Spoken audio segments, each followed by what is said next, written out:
Okey, itu dia para penonton. Sekolah Rimba pupuk minat belajar anak orang asli. Itu dia satu usaha yang dilakukan.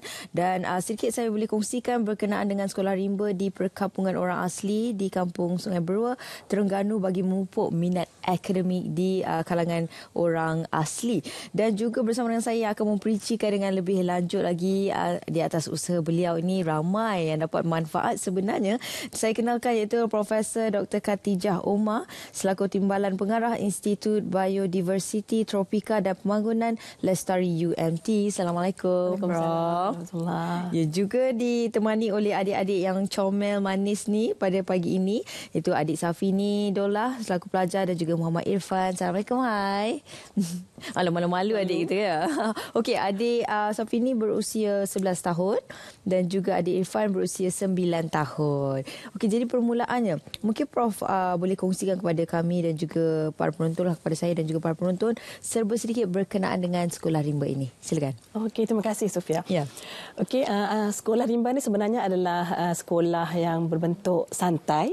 Okey, dilaksanakan di luar waktu sekolah mereka lah ya, 2 kali sebulan ya. Okay. Dan kita garapkan dalam 20 slot yang kita sebenarnya pengisiannya adalah matematik, sains seperti sekolah biasalah. Okey. Ya. Tetapi kami jenamakan untuk menarik minat mereka seperti jom masuk hutan kan, pasar borong. Tapi sebenarnya pembelajarannya adalah sama saja seperti sekolah, okey, belajar menulis membaca mengira dan asasnya adalah matematik, sains dan bahasa. Okey.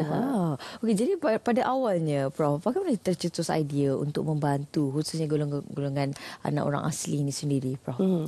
Sebenarnya kami dengan Kampung Sungai Berua ni tak asing lagi lah sejak tahun 2015. Tapi sebenarnya kami menjalankan penyelidikan macam nak tahu lebih lanjut tentang kehidupan mereka kan, perubatan tradisional mereka kan. Dan dalam masa yang sama kami juga dengan kerja rapat JPNT sentiasalah masuk ke perkampungan orang asli ni kan, Kampung Sungai Berua. Tapi dalam kami sembang-sembang tu adalah pihak Jabatan Pendidikan Negeri Terengganu mengatakan dekat sekolah tu pada tahun 2018-2019 ada sedikit kita kata kehadiran pelajar tu tidak tidak kita kata memberangsangkan sangatlah. Jadi tercetusnya idea kita pun sama-sama nak bantulah kan. Jadi saya mengambil model Sekolah Rimba Indonesia kan. Semasa tu 2018 kebetulan buat sabatika di sana kan, ada dosen-dosen di sana menceritakan mereka di kampung-kampung pedalaman di Indonesia sana mereka buat sekolah rimba.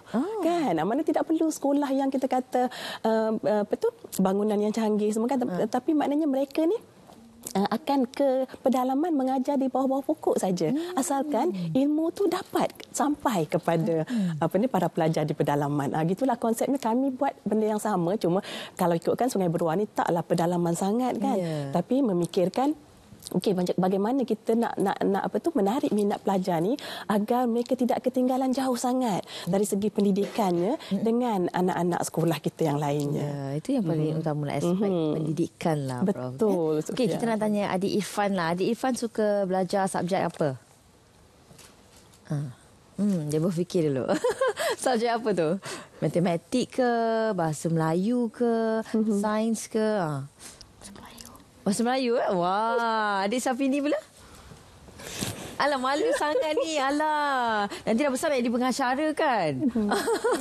Okey, suka subjek apa? Matematik. Okey, suka mengira. Wah, nanti dah besar boleh jadi accountant lah macam ni kan? Okey, jadi Prof, selain daripada itu, cabaran lah untuk mengumpul dana pun bukan mudah sebenarnya untuk menghasilkan mereka berada dalam sekolah yang keselesaan itu antara perkara yang aspek yang penting lah untuk kita memberi pendidikan kepada anak-anak ini. Maksudnya sekolahnya kita dapat lihat sangat selesa dan juga dana yang diperlukan tu pastinya agak besar lah kan. Betul. Jadi bagaimana sebenarnya Prof mengumpul dana untuk memastikan keselesaan dan juga ilmu yang diberikan tu sampai kepada anak-anak ini. Okay, terima kasih Sofia. Memang sebenarnya nama dia pun Sekolah Rimba kan. Lepas tu kemudian tu kami fikir kalau sekolah rimba, kalau buat di sekolah biasa yang hutan batu gitu kan, tidak menepatilah dengan namanya hutan rimba. Betul. Jadi kami pun mohon untuk dari UNESCO, maksudnya mohon UNESCO untuk sekolah rimba dan digital school lah. Alhamdulillah dapat RM12,118. Tapi ialah itu untuk pembelajaran saja. Tapi kami nak realisasikan untuk jadikan suasana pembelajaran yang santai, open air kan. Sekolah rimba. Betul. Jadinya kami pun dengan kerjasama beberapa agensi kami memang mengalu-alukan kehadiran mereka ke sekolah Sungai Beruar tu dan memang kami nyatakan hasrat kami untuk adakan satu pondok lah untuk mereka ni belajar di waktu di luar waktu persekolahan. Alhamdulillah adalah seorang hamba Allah untuk mulakan, dia mendermakan RM20,000 untuk dibinakan pondok buat permulaannya. Kalau saya boleh sebutkan sini Tuan Azizi Hassan, dan terima kasih banyak kepada beliau. Kemudian dari situ bila dah pondok tu terbina, kita berjalankan aktiviti, adalah lawatan daripada KPM datang, in fact dari UIS Batam datang kan, daripada Sarawak Energy datang. Okey, nak tengok dia orang ni belajar. Dari situ maka pihak-pihak yang kita kata berminat makin bertambah. Jadi itu rezeki mereka jugalah. Dari sehari ke sehari itu dana kami bertambah dan insya-Allah makin banyaklah kemudahan-kemudahan yang lebih kita kata memungkinkan pembelajaran dapat dilaksanakan dengan lebih baik. Dan sesi pembelajaran itu akan berlangsung setiap hari? Tidak. 2 minggu sekali. Okey. Kita hanya komplimen kepada sekolah. Sebenarnya sekolah dah buat banyak benda dah sebenarnya. Cuma kami rasa terpanggil untuk sama-sama bertanggungjawab untuk menjadikan proses pembelajaran santai kan dan menarik minat mereka, sebab mereka ni pelajar orang asli ni jiwa mereka dekat dengan alam semula jadi. Jadi kalau kita ajar secara santai kan, macam kami jom masuk hutan. Dari situ kita kata ini pokok apa, dia boleh bagi tahu kami kan. In fact yang ni kalau Irfan ni berani cacing pun dikorek sendiri. Wah, kita lari dulu. Mereka menyentuh haiwan dan gelak mana dekat di hati mereka kan. Gitulah sedikit sebanyak. Wah, Adik Irfan suka Lagi suka buat apa lagi? Kongsilah nak dengar suara Adik Irfan. Suka buat apa lagi? Selalu buat aktiviti apa dekat sekolah? Menulis. Lagi? Buat baca. Oh, baca. Membaca lagi? Apa lagi? Melukis saja tak? Lama betul dia berfikir tu. Susah soalan ni. Okey, tak apa, kita tukar soalan. Okey, nama cikgu lah. Bagi tahu nama cikgu siapa. Cikgu tengah tengok ni dekat rumah ni. Bagi tahu siapa nama cikgu awak. Siapa nama cikgu, lupa ke? Siapa nama cikgu? Cikgu ada tak ikut hari ni? Ada tak cikgu ikut? Ada. Cikgu tengah tengok tu. Cepat sebut nama cikgu. Cikgu Lee. Say bye sikit dekat cikgu. Lambai sikit. Okey, tu dia. Cikgu pun lambai kembali kan. Okey, Adik Safini gelak-gelak kan. Irfan Awak suka subjek apa? Macam tadi aktiviti yang selalu buat kan, macam membaca kan, menulis, melukis, ada tak? Ada. Suka tak melukis? Paling awak suka buat apa? Sebab tadi kan Prof ada cakap tadi ada masuk hutan, jom masuk hutan semua kan. Awak suka buat apa? Cakaplah, ceritalah. Akak jarang masuk hutan. Cuba kongsi pengalaman awak. Masuk hutan cari apa? Cari apa? Selalu cari apa? Tak dengar. Merama. Malu sangat orang merama. Tak apalah, lepas ni kita buat bahasa isyarat Malu sangat. Comel je. Okey, jadi sebenarnya bila kita cakaplah tentang sekolah ini, bagaimana kita nak memupuk anak-anak ini untuk mereka rasa lebih selesa bersama dengan kita sebagainya, dan juga pasti ada cabaran lain jugalah Prof kan, untuk kita membina sekolah rimba ini dari segi dana tadi kita dah kongsilah. Alhamdulillah dimudahkan, diberikan rezeki daripada pelbagai pihak, dibantu bersama. Bagaimana pula sebenarnya nak menghasilkan cabaran-cabaran lain pula untuk meneruskan ataupun membina sekolah rimba ni, Prof? Ya, memangnya begitulah. Selain daripada dana keuangan, tapi alhamdulillah kita bersyukur sangat sebab dah semakin ramai yang prihatin kan. Yang keduanya sebab nama masa kami mohon proposal tu sekolah rimba Jungle School dan Digital School. Jadi digital itulah sebab dengan harapan kami dapat kita kata merapatkan jurang kemahiran internet, kemahiran kita kata teknologi kan kepada anak-anak kita ni. Tapi sampai sekarang kita kata internet coverage tu tidak sebegitu seperti mana yang diharapkan di Kampung Sungai Beruar. Jadi harapan kita lah itu adalah untuk masa akan datang, maknanya internet coverage tu untuk di Kampung Sungai Beruar tu kita kata tambah baik atau dipercepatkan demi kelangsungan pendidikan teknologi untuk anak-anak orang asli kita ni lah.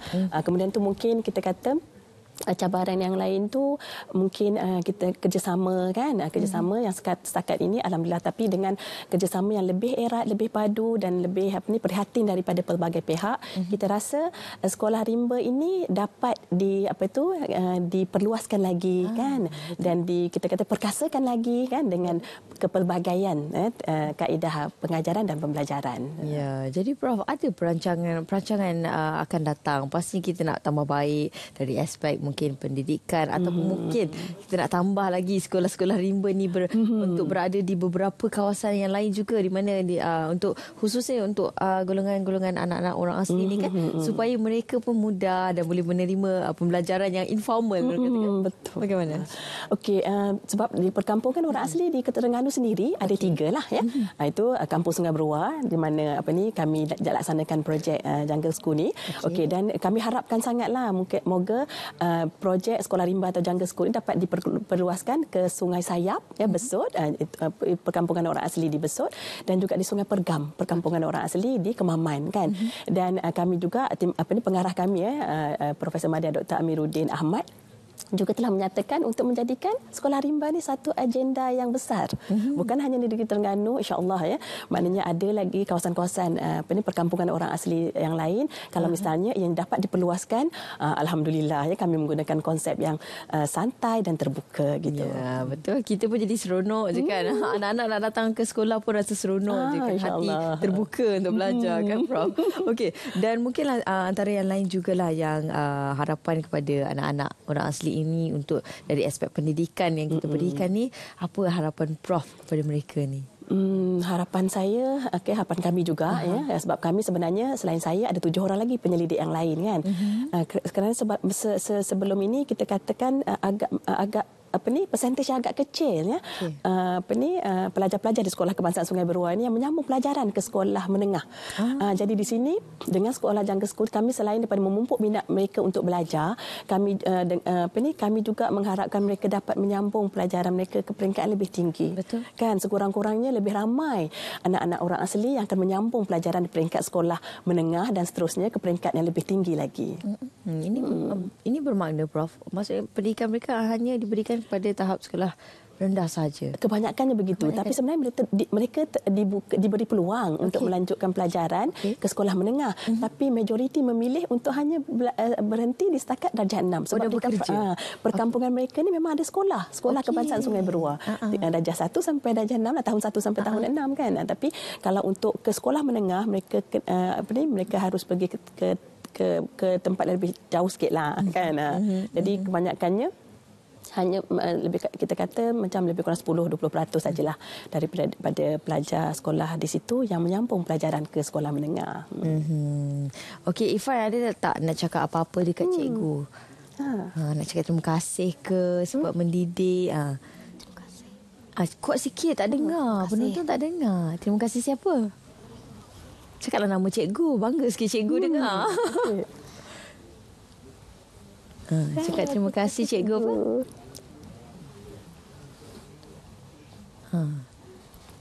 Siapa? Cakaplah, janganlah malu. Terima kasih cikgu. Cakap macam tu. Terima kasih cikgu. Okey, kita kena bagi dia skrip dulu.